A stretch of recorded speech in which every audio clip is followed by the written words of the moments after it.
y amigo de esta familia sin censura, miembro de esta familia sin censura, quiere desenmascarar farsantes, pues el presidente Andrés Manuel López Obrador nos va a ayudar, nos va, ¿por qué no decirlo?, a marcar la pauta, sobre todo en el caso de sus hijos. Dice el presidente Andrés Manuel López Obrador que sus hijos no tienen influencia en el gobierno para obtener contratos. Esto es lo que dice el presidente por la nota bomba que publicaron.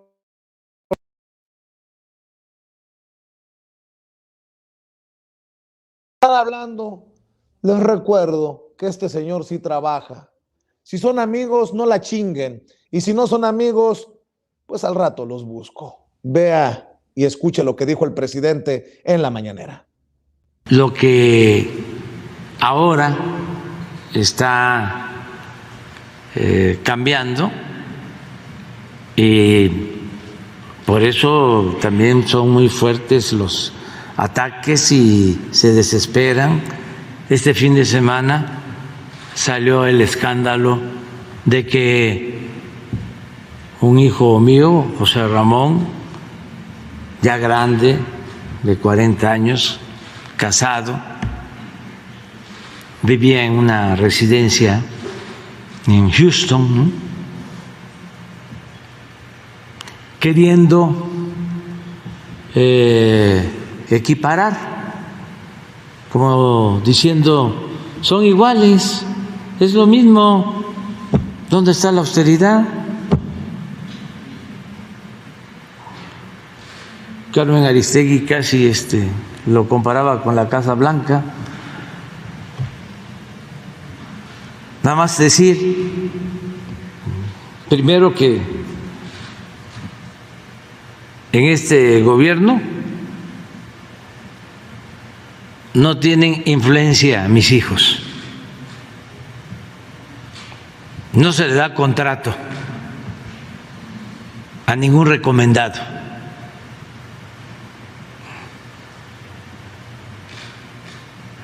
En el asunto del matrimonio, pues ahí está complicado meterse. Ellos se casaron y al parecer la señora tiene dinero.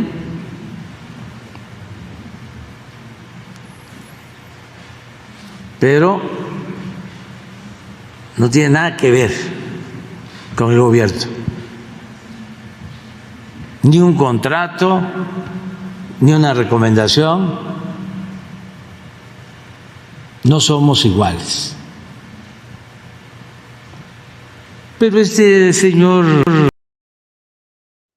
Bueno, ahí es donde se suelta el presidente para hacer referencia al señor Loret de Mola, a quien llama golpeador, y hasta dice el presidente Andrés Manuel López Obrador que Carlos Loret de Mola es un mercenario al servicio de la mafia del poder.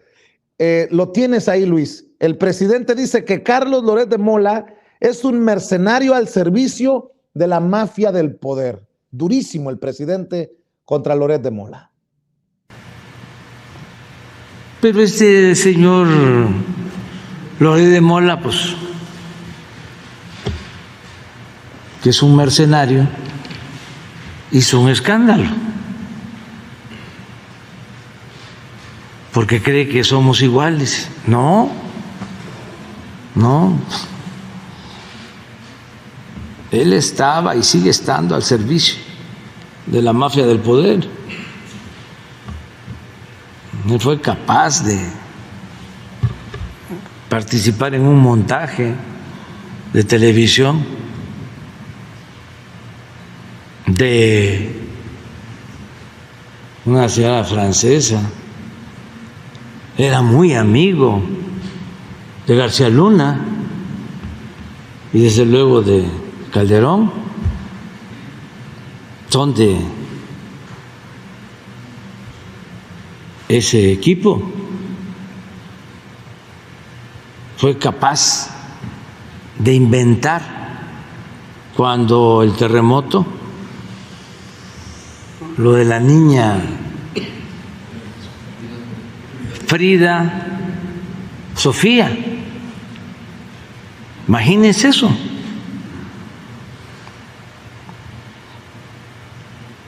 Él inventó en contubernio con malos funcionarios que ni siquiera les llamo servidores públicos de la Secretaría de Marina.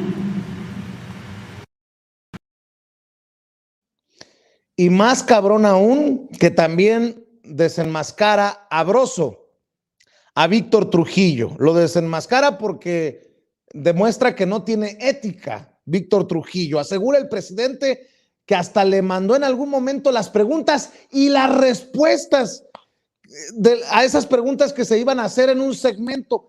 ¿Qué periodista, qué comunicador hace esa porquería? Salvo que hagan circos.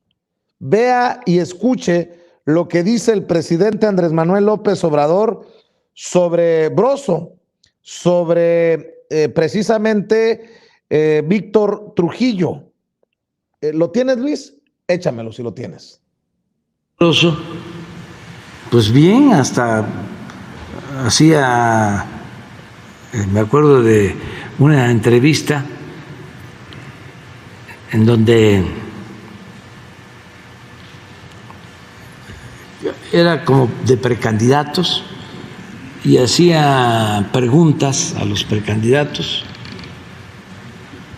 pero de esas preguntas que tienen que ver con la química, con la física, con la matemática, durísimas. Y a mí me mandó las preguntas y las respuestas. Y le dije, no, primo hermano, eso no. Algo sobre Pitágoras, o sea, casi todos reprobaban, o sea, pero era una gente que conocí, inteligente, con sentido del humor. Ahora no lo he visto, pero cuando me hablan de él, pues es como el Broso que no conocía. Tiene que ver también con esta situación que estamos viviendo de definiciones. Además,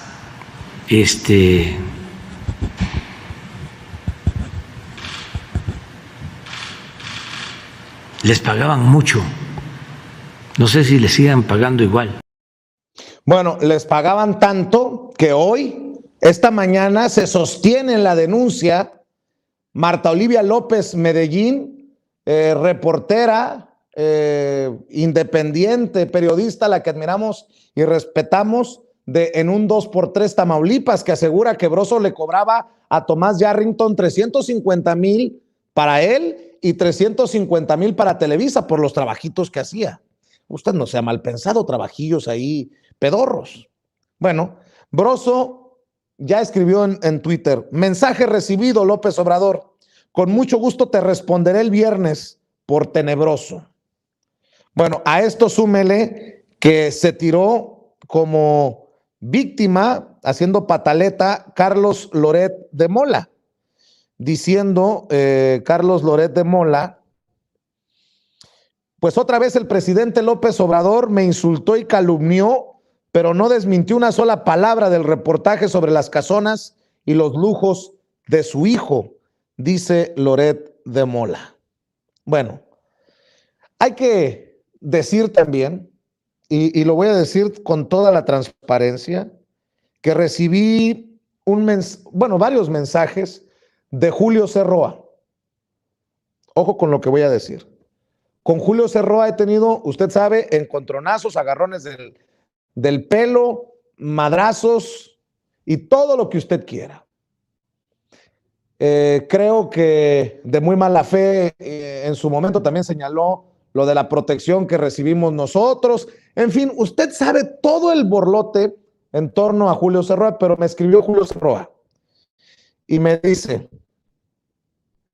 mira Vicente, Por supuesto que tenemos diferencias y no van a desaparecer, pero te comparto un dato importante que no menciona Latinus en el reportaje. Y se refiere a dónde vivió Caroline Adams, la hoy esposa del hijo del presidente Andrés Manuel López Obrador, antes de casarse con el hijo del presidente, antes de que Andrés Manuel López Obrador fuera presidente. Vivió en San Diego, California, en una residencia que casi es del doble del valor que le están señalando en Houston, Texas. Allá en San Diego, California, esa propiedad anda por el $1.800.000. Me pregunta Julio Cerroa, ¿por qué no lo menciona Loret en lo que se publica por Mexicanos contra la Corrupción y la Impunidad y Latinos? Pues es claro, se les desmorona esta narrativa de que hay delito que perseguir. Dice Julio Cerroa, claro, puedes omitir mi nombre para que no salgan con que me quiero colgar de tu fama. Yo le digo, lo vi, es por demás interesante, lo voy a mencionar. Ahí también se le cae la investigación de Loret y me pone entre comillas Loret diciendo como que no es la investigación de Loret. Cierto. Dice, otro dato, el departamento de Loret en Miami es 3 millones de pesos más caro que la casa del hijo de donde vive el hijo de Andrés Manuel López Obrador. Por cierto, ¿cómo lo compró Loret? Bueno, pues hay que decirlo. El departamento de Loret fue comprado con una empresa fantasma registrada en un paraíso fiscal, en comparación a la casa del hijo de Andrés Manuel López Obrador, que fue comprada bajo nombre de una persona física. Me escribe Julio Cerroa, y ya sabe que yo soy muy transparente y honesto con todo esto. Me escribe, ya habrá tiempo para otro tiro. Por el momento es importante tirar el cuento de Loret de Mola. Y menciono esto porque al César lo que es del César, ¿eh? O sea, las diferencias están ahí. Sigo diciendo que es un malagradecido Julio Cerroa por lo que ha hecho y por la narrativa que ha provocado, pero aquí está, con toda la humildad le digo, me escribió y me dice, porque estoy dándole seguimiento al caso de Loret, porque le estoy dando seguimiento a lo que replica Carmen Aristegui, lo que investigaron desde Mexicanos contra la Corrupción y la Impunidad sobre la vida del hijo de Andrés Manuel López Obrador y Caroline Adams, su esposa, en Houston, Texas. Ahí está lo que me escribe. Creo que es importante señalar que omitieron información los que investigaron porque no conviene a la narrativa que provoca esta, entre comillas, investigación. Y para desenmascarar farsantes, ahora sí, después de esta larga introducción, de este largo contexto, saludo a mi buen amigo Jaime Hernández, editor de La Jornada Sin Fronteras. Querido Jaime, ¿cómo estás? Disculpa que me haya extendido, pero era importante para seguir analizando este caso. No, es que era necesaria esta introducción para entender cómo esta emboscada fallida de Mexicanos contra la Corrupción y el propio Carlos Loret de Mola, pues no ha ido a ningún lado. Y ahí te das cuenta, porque precisamente esta supuesta investigación, insisto, no tocó base ni con la esposa del hijo del presidente, ni con el hijo del presidente, ni con presidencia. Fue un intento de emboscada hoy fallida, insisto. Fíjate que en la mañana, después de ver la respuesta del presidente, a mí me encanta el tono empleado por el presidente en este plan de desenmascarar charlatanes, farsantes, y yo creo que hace muy bien dejar en evidencia a aquellos. Es decir, fíjate, el presidente se ha convertido en un experto que aprovecha la fuerza de su contrincante para derribarlo. Cuando Carlos Loret y Mexicanos contra la Corrupción se le van encima, el presidente les aplica una técnica de jiu-jitsu y los deja en la lona. Y a mí me encanta esto porque durante ya un buen número de días, Vicente, hemos estado hablando tú y yo de la necesidad de poner en claro varias cosas en estos momentos en el que el periodismo en México atraviesa una situación complicada. ¿Por qué? Pues porque el periodismo que dejó el calderonato y el peñanietismo es un periodismo que adoptó todos los males de la política, el insulto, la reyerta, el sectarismo, el periodismo de trincheras, el periodismo ideológico contaminado de cargas ideológicas, los escándalos a modo construidos, este tipo de periodismo para emboscar al enemigo, ¿no? Y yo creo que ha llegado el momento en decir ya basta a este tipo de farsantes, pero además hacerlo con talento, ¿no? Como lo hizo el compañero Ricardo Sevilla. Yo tuve la oportunidad de hablar con Ricardo, lo mismo que tú, precisamente a raíz de que hablaste tú con Ricardo Sevilla, a mí me entró la duda sobre las fuentes del propio Sevilla. Y fíjate que me contaba el Ricardo Sevilla, me resultó esto extraordinariamente revelador. Las fuentes de Ricardo Sevilla son periodistas que ya están hartas de la basofia que construyen, lo mismo desde el Universal, y lo mismo desde Latinos. Este tipo de reporteros o gente que trabaja ya están hartos de estos personajes. Y esto te da la medida de hasta qué punto el periodismo, bueno, si se le puede llamar periodismo, este tipo de desinformación creado por latinos, por mexicanos contra la corrupción, cada vez tiene un mayor número de adversarios, un ejército de gentes, muchos de ellos periodistas que están hartos de que estos farsantes se encumbren, cobren 10, 20, 100 veces más que ellos y mientras tanto ellos son pisoteados en sus derechos laborales y además ven con tristeza el tipo de desinformación que se la pasan distribuyendo estos personajes con el fin de atacar al presidente. No es aquí, mi afán no es porque yo creo que cada quien tiene derecho a atacar, a cuestionar, lo como se le quiera al presidente, pero no con un fin fáctico, es decir, no con un fin de interés para desacreditarlo, porque sí, tratando de golpearlo en esa gran fortaleza que es la honradez del presidente. Así es que a mí me tocó en mi momento desenmascarar a Carlitos Loret de Mola cuando me enteré que decía que él había llegado solo a Afganistán, a las faldas del Tora Bora, para descubrir ir a la casa de Osama Bin Laden cuando todo lo que dijo era mentira.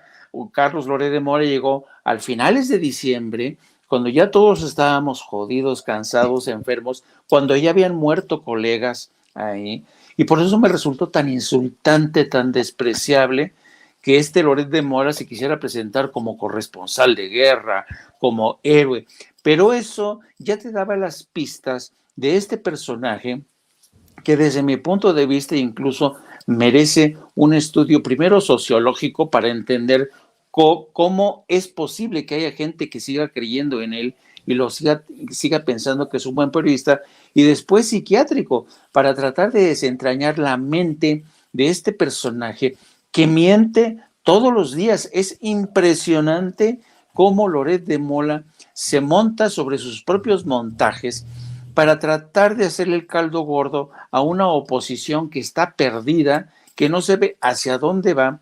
En fin, yo creo que es fascinante lo que me dijo hoy Ricardo Sevilla, que los propia gente que está en la vecindad profesional de Carlos Loret de Mola fue quien lo delató. Es muy interesante, la verdad. Oye, querido Jaime, y para los que sí queremos llegar a la verdad, los que sí tenemos madre, los que sí tenemos compromiso con las audiencias, deberíamos de ver como algo preciado, precioso, lo que puso sobre la mesa el presidente cuando dice: mis hijos no tienen mano en mi gobierno, no hay recomendados ni nada. Si realmente hubiera otras cosas que no fueran solo inferencias, pues se estarían frotando las manos los Olmos, los X González, las Mario Amparo Casar de Mexicanos contra la Corrupción y la Impunidad, los Loret, los Broso, porque ahí está la oportunidad que da el presidente para desmentirlo. Si el presidente dice, no hay nada, no hay mano de mis hijos en el gobierno, no hay que recomendados, y ellos pueden demostrar lo contrario, sería el golpe para el presidente más duro a su credibilidad. Pero ¿a qué se dedican los periodistas de Loret? Creo que se llama Arely Paz, o sea que es un mantenido, el hijo del presidente Andrés Manuel López Obrador. Pues vaya ganas de llegar a la verdad que tienen estos periodistas, ¿eh? Sí, y además hay que tomar en cuenta una cosa, querido Vicente. Yo creo que el presidente, hay que reconocerlo, ha iniciado una labor desde que inició su presidencia de denunciar el mal periodismo. Y yo creo que esto está bien. ¿Y sabes por qué está bien? No hay que olvidar, para mí, lo mismo que para ti, el buen periodismo, el periodismo ético es indispensable para la democracia de una nación.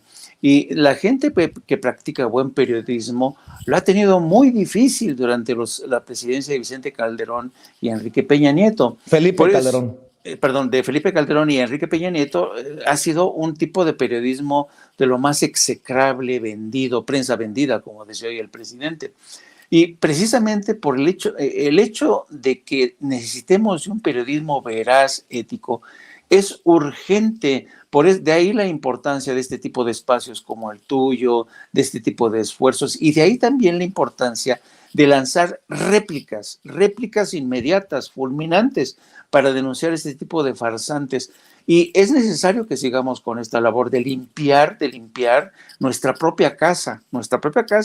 Hay que limpiar este tipo de periodismo con un periodismo más valiente, más ético, porque si no somos capaces de regenerar esta actividad tan noble, Vicente, vamos a perder mucho terreno en el terreno de la regeneración democrática, pero también vamos a tardar más tiempo en recuperar la credibilidad perdida de millones de ciudadanos que voltean a los medios de comunicación con la esperanza de encontrar la verdad, la objetividad. Insisto, gracias que hay gente como tú que quieren recuperar ese periodismo ético, ese periodismo insobornable, ese periodismo valiente. Qué bueno que existan este tipo de proyectos, porque yo no veo de otra manera cómo estaríamos a estas alturas, no sé, seguirían arramblando con nosotros, insistiendo con este tipo de mentiras, con este tipo de patrañas, estos bellacos realmente, que han hecho de este oficio una porquería, un barrizal, y se han enriquecido haciendo de esto una práctica continua. Mi querido Jaime, siempre es un placer compartir cámaras y micrófonos contigo. ¿Por qué no cerramos invitando a la gente para que vea la entrevista que le realizas a Ricardo Sevilla, coordinador de investigaciones especiales en Regeneración MX, sobre lo que publica en tu canal de YouTube y obviamente para que te apoyen en redes sociales? Sí, mira, le voy a agradecer a la gente que nos sigue en nuestro canal de YouTube. No apto para cínicos, insisto, no apto para cínicos. Suscríbanse y síganos todos los días a partir de las 14 horas hasta las 15:30 aproximadamente, pero también síganos a través de nuestro espacio en la Jornada Sin Fronteras del periódico La Jornada, donde hacemos seguimiento del tema de la inmigración indocumentada en todo el mundo, y también síganos a través de nuestra cuenta en @JaimeYourno. Te agradezco muchísimo, querido Vicente, muchas gracias como siempre, y estamos aquí en la trinchera. Claro que sí. Gracias, querido Jaime Hernández. Un abrazote y saludos a todos. Cuídate. Hasta luego. Gracias. Es Jaime Hernández hablando con nosotros sin censura. Bueno, quiero decir